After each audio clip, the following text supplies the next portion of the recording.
બાળકો બધાને મારા જય ભીમ નમો બુદ્ધાય.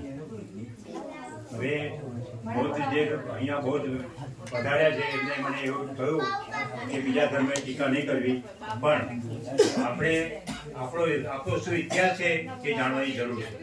આપણો ઇતિહાસ ના જાણીએ ત્યાં સુધી આપણને કંઈ ખબર નહીં પડે કે આપણે ક્યાં છીએ.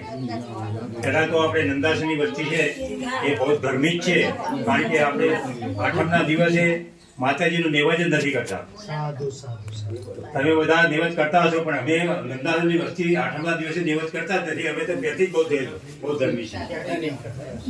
અને આ રામાયણની વાત કરીએ, રામાયણનો સુપ્રીમ કોર્ટે ચુકાદો આપેલો છે કે રામાયણ થયું જ નથી, એ કાલ્પનિક વાર્તા છે.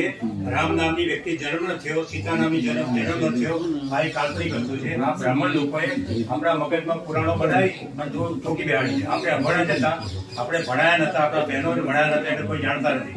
એટલે આ લોકોએ રામ નામની ચીજ જ થઈ નથી, એટલે કોઈએ પણ શ્રી રામ કહેવાનું જરૂર નથી અને શ્રી કૃષ્ણ પણ કહેવાનું નહીં. હવે નંદાની વસ્તીને મારી વિનંતી છે કે જ્યાં મળીએ ત્યાં જય ભીમ નમો બુદ્ધાય કહેવાનું.